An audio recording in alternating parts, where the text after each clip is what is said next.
partes proporcionales, nos debían Inglaterra 800 millones de dólares de los abastecimientos de guerra y Estados Unidos 700, lo cual sumaba 1.500 millones de dólares. Bueno, lo primero que se nos ocurrió era cobrar. Muy bien. Hicimos las gestiones para cobrar. El presidente del Consejo Económico habló con que era Miguel Miranda, habló con los embajadores, y cuando él habló de cobrar, me decía que se habían reído los dos embajadores. Le contestaron que estaban cambiando la industria de guerra en industria de paz y esa transformación les llevaría 2 años. De manera que la posibilidad de cobrar esos 1.500 millones de dólares que nos debían, había que postergarlos durante 2 años, a lo cabo de los cuales nos empezarían a pagar con bienes de capital, es decir, maquinaria, vehículos, etc. Pero nosotros habíamos estudiado ese problema muy bien en el Consejo Nacional de Posguerra. El Consejo Nacional de Posguerra se llamó así porque nosotros estudiamos la forma en que íbamos a evitar que nos hicieran pagar la Segunda Guerra como nos habían hecho pagar la Primera. Esta era la primera maniobra, lo de pagar con bienes de capital después de 2 años. Porque la guerra en realidad es un acto de locura colectiva. Es como un individuo que en su casa se vuelve loco y empieza a romper todas las arañas y todo lo que tiene. Cuando pasa el ataque, viene la parte dura, que es volver a poner la casa, ¿no? Bueno, en la guerra pasada exactamente lo mismo. Había terminado la guerra y había que pagarla. Y esta era la parte dura. Ahora, la guerra tiene la ventaja de que los que han roto sus cosas durante la guerra tienen la ventaja de pagarlas. En primer lugar, desvalorizando las monedas. Así las deudas que tienen pierden una gran parte de su importancia. Yo recuerdo que Inglaterra en el año 48, por decreto, bajó el 30% el valor de la libra. Comenzaban a pagar la guerra. Pero cuando las monedas caen, cuando las monedas bajan en su valor, los bienes de capital suben en forma inversamente proporcional. De manera que en esa revalorización de manufacturas es con lo que nos iban a pagar en bienes de capital. En consecuencia nos robaban con la moneda y nos robaban con los precios y al final nos pagarían el 15 o el 20% del total de la deuda. Claro, como veíamos claro eso porque lo habíamos estudiado, llamamos a los embajadores y dijimos, no señores, esto no puede ser así. Nosotros tenemos una deuda de 3.500 millones de dólares que queremos repatriar, entonces comiencen ustedes por rebajarnos de esa deuda los 1.500 que nos deben. Esto dicho así en conjunto, claro, esto eran gestiones individuales con los embajadores. Lo curioso era que no querían cobrar. Claro, no se querían perder el negocio. Es una cosa natural. Bueno, al final se les dijo, bueno señores, si ustedes no quieren cobrar, allá ustedes. Nosotros ya lo descontamos y lo damos por pago. Si ustedes no lo quieren cobrar, ya es cuestión de ustedes. Bueno, al final cobrar. Nosotros ya bajamos la deuda externa que nos llevaba 600 millones de dólares, bajamos a casi la mitad. Y en consecuencia la amortización e intereses bajó en una proporción semejante. Nosotros teníamos, por ejemplo, un desembolso anual de casi 800 millones de pesos en fletes de ultramar para poder sacar nuestra producción, como consecuencia de que no teníamos una marina mercante. Entonces, yo hablé inmediatamente con Alberto Odero, que era el mejor armador que ha habido en la República Argentina, y le dije, vea, don Alberto, hay que hacer este asunto porque estos 800 millones de pesos deben quedar en la Argentina si transportamos en barcos argentinos. Entonces él estudió un plan para completar unas 120 o 130 mil toneladas de los barcos más indispensables para sacar nuestra producción. Nosotros vendíamos la carne a $250 la tonelada, cuando en Chicago valía $750 la tonelada. Como consecuencia que las únicas líneas de frío que podían sacar esa carne eran los barcos ingleses. Nosotros no teníamos líneas de frío para sacar nuestra carne. Naturalmente que Alberto Odero tomó inmediatamente en sus manos el asunto y, aprovechando que todos los astilleros, había terminado la guerra y los astilleros estaban sin trabajo, sacamos esos barcos casi a precio de costo, lo que era negocio para los astilleros que podían conservar su personal después de esa paralización. Porque en la guerra estaban fabricando algunos barcos, un barco por día algunos astilleros. Muy bien, fue así que nosotros rápidamente tuvimos una marina mercante que pasó las 100.000 toneladas, con lo cual tuvimos línea de frío. Y entonces a los ingleses yo los llamé y les dije, bueno, ahora la tonelada de carne vale $500 la tonelada. Ellos dijeron, no la pagaremos, le dije yo, veremos. Me dice, ustedes no van a aguantar, se le van a llenar los campos de hacienda. Y yo le dije, vea, nosotros tenemos la carne, ustedes tienen el apetito, vamos a ver quién aguanta más. Efectivamente, los ingleses pagaron las $500 la tonelada. Bien, ese era un problema que se resolvía así, se resolvía a corto plazo.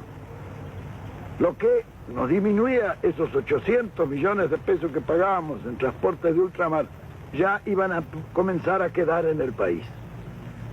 Bien, después fuimos a los servicios financieros que se pagaban casi $1.000 millones al año. En un país de una producción como el nuestro, $1.000 millones representa un negocio ruinoso si uno lo tiene que mandar al exterior en servicio financiero. ¿Para pagar qué? Para pagar las empresas de servicios públicos que eran todas extranjeras, los ferrocarriles, los tranvías y la Corporación de Transporte de la Ciudad de Buenos Aires, que había sido un acuerdo leonino que habían hecho por un contrato ley en la época de la famosa misión Roca-Runciman en Inglaterra, el gas, en fin, todos los servicios públicos, teléfonos.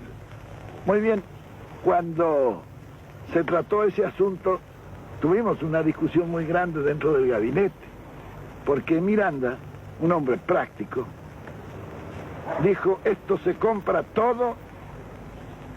Y entonces dije, bueno, ¿con qué plata? Sin plata, dijo, y efectivamente se compró todo sin plata.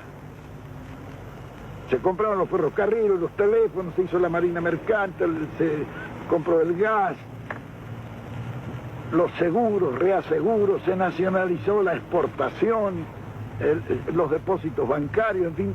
Todas esas medidas permitieron que nosotros bajáramos sistemáticamente los servicios financieros al 10% de entrada. ¿Cómo fue que se compró sin plata, general? Los ferrocarriles. Bueno, por ejemplo, los ferrocarriles se compraron con una habilidad extraordinaria de Miguel Miranda. Él era un comerciante y un negociante hábil. Él hizo correr primero la voz de que nosotros compraríamos los ferrocarriles. Los ingleses, que habían terminado la guerra y andaban un poco pobres, se vinieron enseguida a venderlos. Cuando llegaron, Miranda le dijo, no, nosotros no hemos dicho nada, dicho eso es una cosa, bueno, pero si ustedes los vendieran y nosotros los compraríamos, ¿cuál sería el precio? Y entonces los ingleses, que era el directorio de Londres ya, le dijeron el valor de libros. ¿Y cuánto es el valor de libros? 10.000 millones de pesos argentinos. Miranda lo miró y se rió. Le dice, ¿cómo vamos a pagar 10.000 millones de pesos por fierro viejo? No era fierro viejo.